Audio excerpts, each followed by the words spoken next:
गुरुदेव जय गुरुदेव। आज पावनभूमीमध्ये गुरूंच्या साक्षात त्यांचा 16 सहवास आम्हाला लाभला। नारायणगावमध्ये आज साक्षात गुरूंच्या मंदिरामध्ये आम्ही काही क्षण इथे सरांसोबत गाण्याचा आम्हाला योग आला। त्याबद्दल सरांचे मार्गदर्शन पण मिळालं आणि सरांचा जो प्रॅक्टिसमधला एक्सपिरियन्स आहे तो खरं पाहून म्हणजे विज्ञान आणि शास्त्र ची जोड घातल्यानंतर काय मिराकल होऊ शकतात, जिथं मेडिकल सायन्स हात टेकतं त्या ठिकाणी अध्यात्म कसं काम करतं याचा प्रत्यक्ष बघण्याची प्रचिती समोर डोळ्यासमोर घेतली तर ती खरंच एक अद्भुत होती। आणि हा अनुभव पुढे खूप काही प्रेरणा देऊन जातो सर्वांसाठीचं पण। आणि त्याचा आमचा जो आजचा जो प्रयत्न होता सरांसोबत घालवण्याचा ते आम्ही आज छानपैकी वेळ घालवला। पेक्षा एका वेगळ्या आनंददायी अवस्थेत तुमचे मन आणि शरीर आहे। आता माझ्या सगळ्या सूचना थेट तुमच्या अंतर्मनात जात आहे। तुम्हाला अगदी शांत, एकदम हलक आणि रिलॅक्स बाहेर सोडा। जसं श्वास घेत आहे तसं तुम्हाला आणखी रिलॅक्स वाटेल। संपूर्ण शरीर डोक्यापासून ते पायाच्या नखापर्यंत पूर्ण शरीर शिथिल आणि रिलॅक्स होत जाईल। मी 5 पासून 1 पर्यंत उलट्या क्रमाने हलक होतो।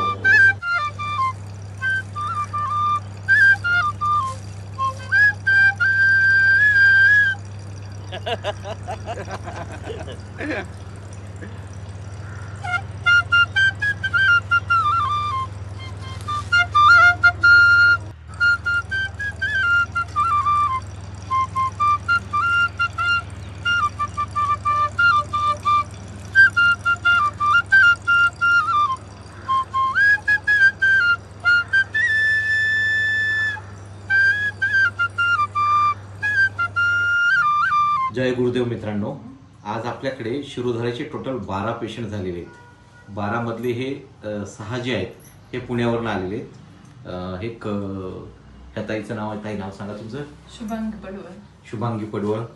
वैशाली भंडारे। वैशाली भंडारे, पण त्यांचं माहेरचं आडनाव पडवळ आहे। रेश्मा भंडारे। रेश्मा भंडारे ताई, पण त्यांचं माहेरचं नाव राऊत आहे। रमेश भंडारे। रमेश भंडारे। राहुल राहुल भंडारे सॉफ्टवेअर इंजिनियर आहेत। अविनाश पडवळ। अविनाश पडवळ। तर हे सगळे जण पुण्यावरून आलेले आहेत। त्यांच्याकडनं आपण शिरोधारेचा अनुभव विचारू। पहिले ताईला किती बरं वाटलं, छान किती वाटलं? ते छान वाटलं, एकदम शांत वाटलं। शांत वाटलं, झोप आली शांत। हा, शिरोधार करताना झोप आली, डोळे बंद झाले, हा, मनातले विचार बंद झाले। Very good. खूप रिलॅक्स वाटत होतं। विचारांचे प्रवाह असे कमीच होत झाले होते। वा वा वा वा। त्यामुळे जरा शांत वाटलं आणि झोप आली। हो, यस। शांत झोप आली, डोक्यात विचार येत नाहीत, थंड वाटतं, एक आतमध्ये व्हायब्रेशन्स जाणवतात। वा वा वा, व्हेरी गुड व्हेरी गुड। हे ची थेरपी करायची आधी मनामध्ये थोडा स्ट्रेस होता, डोक्यामध्ये वेगवेगळे विचार होते आणि डोक्यात थोडं असं म्हणजे तणावपूर्वक होतं डोक्यामध्ये। पण ज्यावेळेस थेरपी स्टार्ट झाले त्यावेळेस एकदम शांत वाटलं, मन रिलॅक्स झालं, मनामधले विचार थोडे कमी कमी होत गेले आणि एक पूर्ण गाढ झोप लागली। एवढंच नाही की झोपेत गेल्यानंतर एक स्वप्नही पडलं, ते आता आठवत नाहीये, पण एवढी शांत झोप लागली। फार छान फार छान। शिरोधाराबद्दल मी सर्च केलं होतं नेटवरती वगैरे, तर ती एक पारंपरिक पद्धत होती। इथं आपण पाहिलं ते एक मॉडर्न प्रकारचं मशीन होतं आणि जी कल्पना होती त्याच्यापेक्षा अनुभव वेगळाच होता थोडा। साधारणपणे जे तेल असतं ते मिश्रण केलेले ते कोंबट असल्या कारणानं एक वेगळ्या प्रकारची कंपनं जाणवतात। सुरुवातीला असं थोडं मालिश केल्यागत होतं आणि त्याच्यानंतर हळूहळू रिलॅक्स होऊन नंतर माणूस झोपून जातो। तर all together it's a very good experience for me. Thanks to doctor Giri sir. शांत, रिलॅक्स, माइंड फ्री, विचार शून्य, जे काही मनातले विचार आहेत ते शांत झाले आणि ब्लँक झालं पूर्ण, म्हणजे इथून पुढे एकदम फ्रेश। वा वा वा। आणि आपण जी ही थेरपी दिली ह्यात हिप्नोथेरपी प्लस त्याच्यासोबत शिरोधारा असं संमिश्र त्याचं मिश्रण फ्युजन होतं। हिप्नॉटिझम आणि शिरोधारेचं फ्युजन।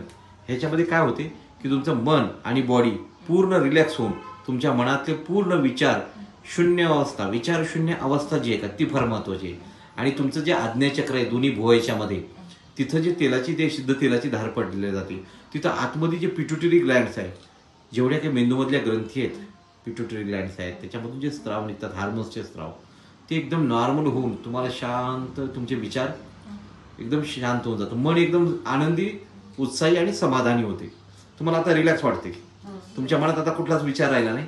आणि इथून गेल्यावर रात्री जेव्हा तुम्ही झोपाल, अंथरुणात अंग टाकल्याबरोबर तुम्हाला इतकी शांत सुखा समाधानाची झोप लागेल. उद्या सकाळी झोपेतून उठल्यावर तुम्ही म्हणसाला असं झोप मी कधीच बघितली नाही. जय गुरुदेव, जय गुरुदेव. नमस्कार दोस्तों, आज हम रविंद्र गिरी सर के फार्म हाउस पे हैं और एक ऐसी संगीत महफिल का मज़ा ले रहे हैं. शाम के 10-11 बज चुके हैं, लेकिन इसमें यहाँ पे जो एटमॉस्फेयर है वो एकदम पूरा मतलब नेचुरल है. और जहाँ पे सर का एक म्यूजिक इंस्ट्रूमेंट है, ये बैंजो इंस्ट्रूमेंट है. अब वो सर का उसमें थोड़ा सा उनको हाथ की सफाई हम उसमें आने वाले अगले वाले म्यूजिक में हम देखने वाले हैं. तो अभी सर जो म्यूजिक बजाने वाले हैं हम उसको एंजॉय करेंगे सर के साथ में, सर के म्यूजिक इंस्ट्रूमेंट के साथ में. आप भी इसको एंजॉय बिल्कुल कीजिएगा.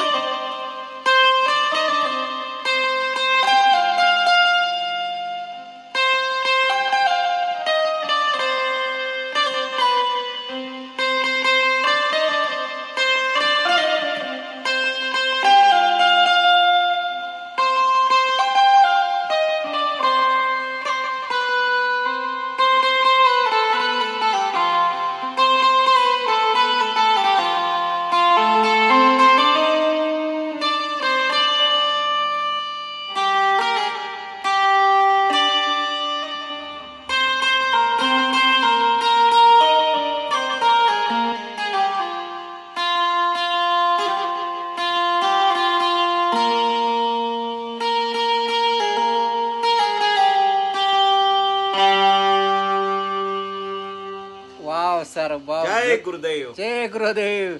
आपने जो म्यूजिक धुन बनाई है सच में मतलब सबको एक खुशी की लहर हमारे इसमें महसूस कर चुके हैं हम सभी लोग. अब आपका जो अगला का म्यूजिक जो सिस्टम है, अभी ये तो है आपने जो इसको अभी धुन बजाई है, और अगली धुन हम बजाएंगे बांसुरी के ऊपर, जिसमें बांसुरी का सर का उसमें बहुत बड़ा मतलब उसमें कमांड अच्छी है. और सर अभी ये इंस्ट्रूमेंट का मतलब उन्होंने किसी गुरु के पास में सीखा नहीं है, जस्ट अपने मन में और अपने इच्छा शक्ति के ऊपर जो इसको साधना को मतलब करने का कोशिश कर रहे हैं. लेकिन आज उनका साधना यहाँ तक पहुँची है तो सबको मतलब इससे अच्छी प्रेरणा भी मिल सकती है. हम जो डे बाय डे की जो लाइफ में जो हम प्रैक्टिस करते हैं, हर कुछ जो बिजनेस करते हैं, उससे हट के कुछ अपनी ज़िंदगी के खुशनुमा पल जीने के लिए ये बहुत ही अच्छी साधना है. और इसका प्रयास सभी ने करना चाहिए. ज़िंदगी जीने के लिए बहुत लंबी है, लेकिन इसको जब खुशी से जीते हैं तो वो 10 गुना बढ़ जाती है. तो इसका हम आज अनुभव सर के साथ में ले रहे हैं और इस महफिल से मतलब काफ़ी खुशी मिल रही है, जो आपको भी मिलती होगी. तो हम उम्मीद करते हैं कि आपके भी जीवन में ऐसी ही खुशी के पल आते रहेंगे, आप उसको जीने की कोशिश करते रहेंगे. आपको बहुत कार शुभकामनाएं हमारे साथ में, और सर को भी इस साधना को आगे बढ़ाने के लिए बहुत कार हम सभी तरह से उसको शुभकामनाएं देते हैं. ओके, धन्यवाद. जय गुरुदेव, जय गुरुदेव, जय गुरुदेव. नमस्कार मित्रांनो, सायराज एंटरप्राइजेस, मी सताने रमेश. आज आम्ही गिरी सरांच्या फार्म हाऊसवरती अतिशय निसर्गरम्य आणि नंदनवनामध्ये आम्ही आता बसून सरांच्या बासरी वादनाचा काल आमचा हा प्रोग्राम थोडासा मागे राहिला होता. तो आज आम्ही सकाळच्या मस्त रोमॅन्टिक आणि आल्हाददायक वातावरणामध्ये आता या बासरीचा आनंद घेणार आहोत. आता आमच्यासोबत तुम्ही पण त्या आनंदाचा लाभ नक्कीच घ्याल आणि ह्या आनंद क्षणाचा आपण आपल्या आयुष्यामधला एक गोल्डन चान्स किंवा गोल्डन अपॉर्च्युनिटी सरांच्या बासरीतून आपल्या कर्णमधुर संगीताचा आनंद आता घेऊया. आता आपले सर बासरीचा जस्ट सुरात आपल्या सर्वांचं स्वागत केलं आणि आल्हाददायक वातावरणात आपण त्यांचा आनंद घेऊया.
जय गुरुदेव. जय गुरुदेव. खूप छान सर, खूप छान. आणि पक्ष्यांचा पण आवाज आणि किलबिलाटामध्ये बासरीला जे बॅकग्राऊंड लागतं, निसर्ग सुद्धा बघा त्या प्रत्येक क्षणाला कसं एक सजवण्याचं काम करतो. सरांच्या बासरीसोबत मागचा एक पक्ष्यांचा जो आवाज आहे, किलबिलाट आहे, त्यामध्ये पण एक नॅचरल वेव्स किंवा एक निसर्गाने दिलेली हाक त्यामध्ये आपल्याला. जेव्हा याल का, जेव्हा मी इथं बसलेलो आहे का, हे जमिनीच्या लेवलला पाणी असेल इथलं. फक्त आता एक धरणाचं बॅकवॉटर खाली सोडल्यामुळं ते थोडं 8-10 फूट खाली गेलं. नाहीतर ह्या शेताला लागून असं बस लेवल एकच लेवल असते, पाणी आणि शेत एवढं लेवलला असते पाणी. आणि मग फार बरं वाटते तिथून. आता एप्रिल महिन्यामध्ये इथं थंड वातावरण आहे, आल्हाददायक वाटते. एकदम थंडगार हवा आहे अशी.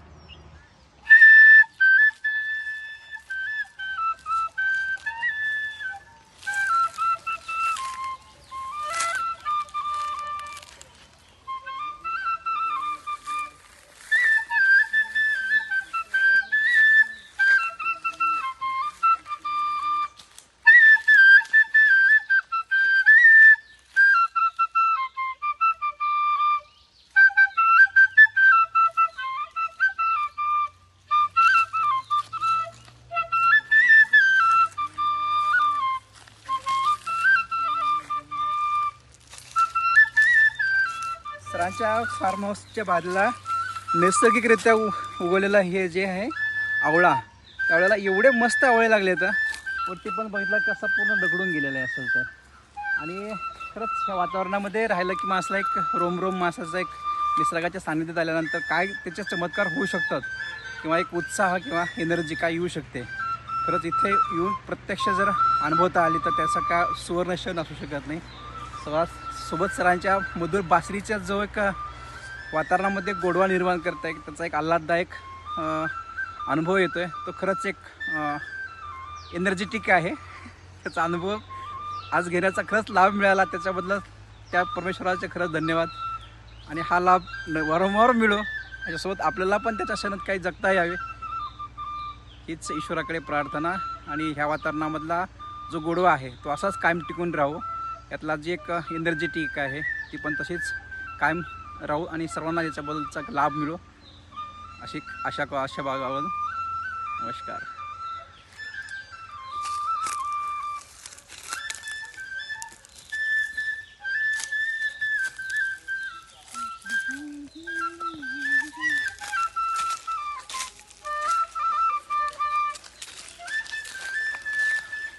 जांभळ कुठली, मोठी जांभळ की छोटी जांभळ आहे? राई जांभळ आहे का साधी जांभळ आहे? साधी जांभळ. साधी आहे ना, पण गोड आहेत. खूप गोड असणार.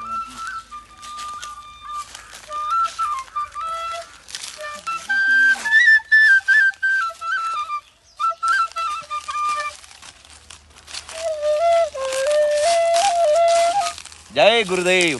चलो अभी अपना आमला खाएंगे. तुमच्या आमल्याचं तो आठवडा केलं का मी असं ना. हा, हे जे खाईल का असं दूध बसायचं नाही, साफ करत बसायचं नाही. प्राणी कुठे धुतात का काय, बिंदास खायचं. तुमची इम्युनिटी यानंच वाढते, सुदृढ शरीरात सुदृढ मन राहते. जय गुरुदेव.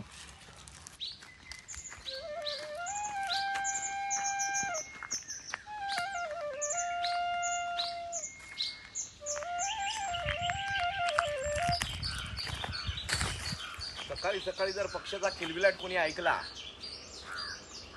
तर त्याला कर्ण बाधिर्य कधीच येत नाही. ऐकण्याचं जे शक्ती आहे का, हे जे लो पिच व्हायचं आहे का, एकदम बारीक आवाज आहे, काळी 4 काळी 5च्या पुढचा आवाज असतो का पक्ष्यांचा.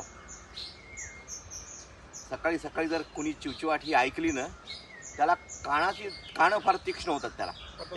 शहरामध्ये लोकांनी कुठले पक्षाचे आवाज ऐकायचे, आणि नॅचरल आवाज तो नॅचरल आहे. तुम्ही आर्टिफिशियल किती आवाज करा नाही होणार. अहो इथं इतक्या प्रकारचे पक्षी आहेत की मला कधी ओळखायलाच येत नाही. आता तोवर बघा बसलेला पक्षी आहे, त्याच्या चिमणी पाठीवर पांढरा आहे बघा बरं, झूम करता येते का तुम्हाला? मस्त फुलवतो तो असं. हां, एक चिमणी आहे तिची अशी 1 फूटभर शेपूट आहे ती लांब.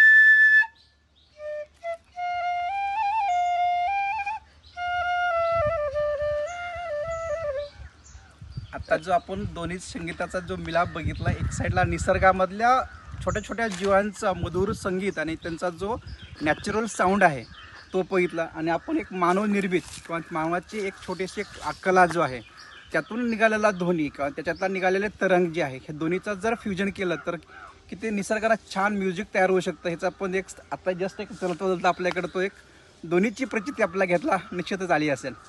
आणि हे क्षण खरंच टिपता येणं खूप गरजेचं आहे. जय गुरुदेव.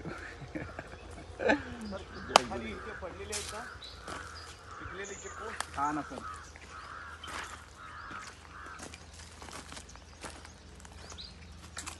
ते पक्ष्याने खाऊन टाकलेली दुसऱ्यांना अशा पक्ष्यांना खाल्लेली चिप असेल ना ते बा.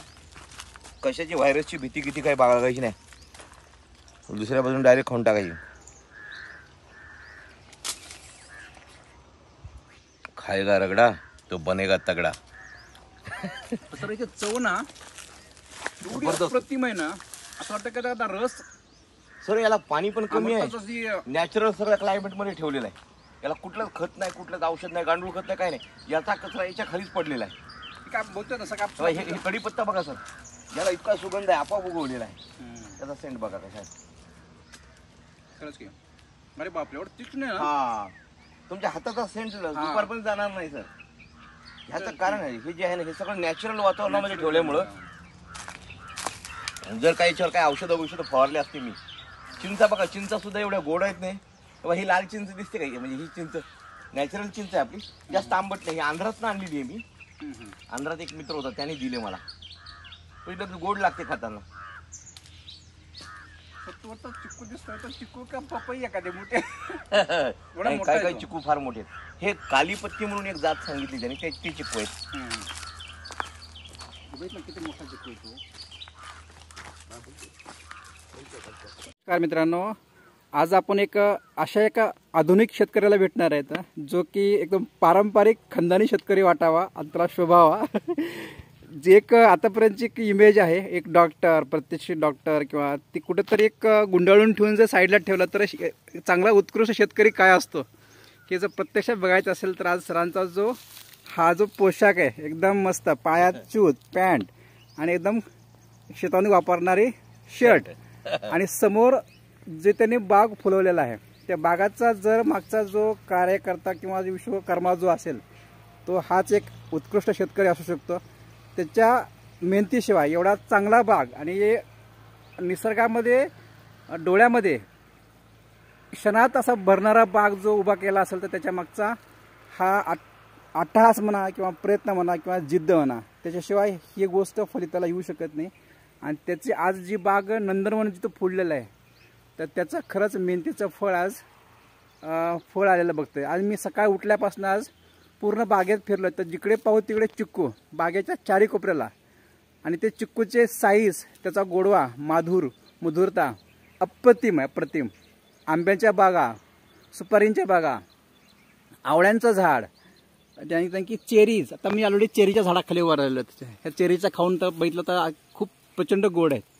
आणि खरं तर ही नंदनवन फुलवण्यासाठी जी सरांनी मेहनत घेतलेली ना ती आज आपला ही नंदनवन दिसते. याच्या मागचं जमिनीमध्ये किती खोल तपश्चर्या त्याने केली ही नंदनवन फुलवण्यासाठी, ते आज मी थोडं प्रत्यक्ष डोळ्यानं बघून सरांशी थोडा संवाद केल्यानंतर त्याची खरं प्रचिती येते की माणसाला एखादं निसर्गाशी जोडण्यासाठी फक्त निसर्गामध्ये किंवा शब्दामध्ये निसर्ग असून चालत नाही, तर तो आपल्या अंगामध्ये भिनलेला पाहिजे, रक्तामध्ये भिनलेला पाहिजे, तरच तो वास्तव रूपामध्ये समोर साकारता येतो.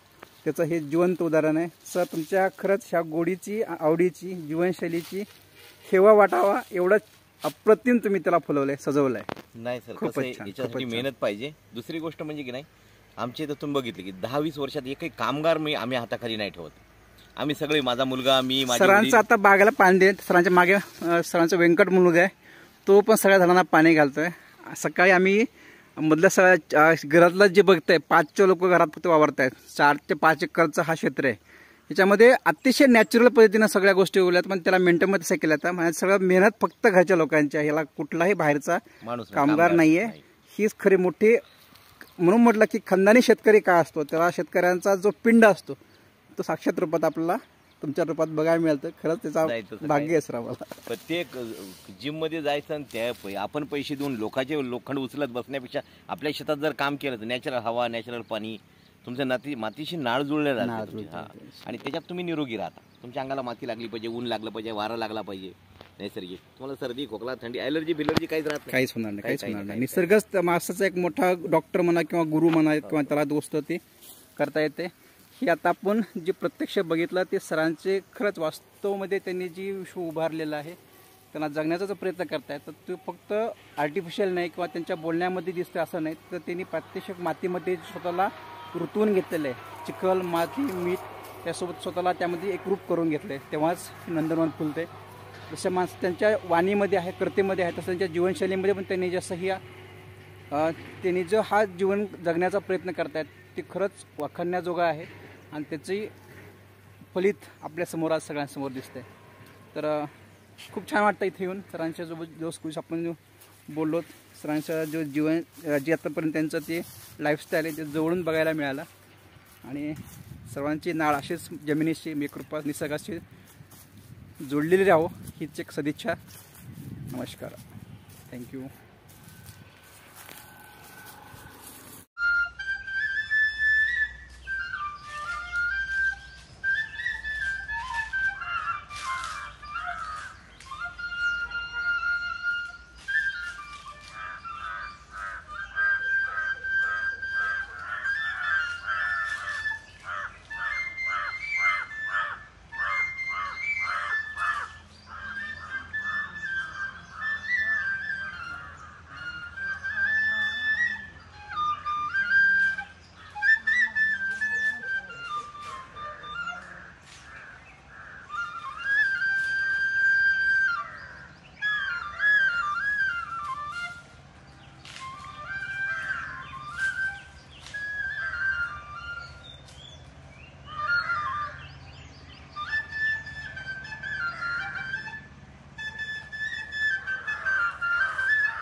सुपाऱ्या सर ते एवढ्या पडलेल्या आहेत. सुपाऱ्या पुढून ठेवायचं गुरुदेव. काय कुठे वेळच नाही काय आपला आपण काय सुपारी खात नाही आणि इथलं कुठलं एक फळ विकत नाही. आपण आपल्या मित्रांसाठी बस खायचं, मजा करायची. ही ट्रिपची नळी चालू आहे नाही.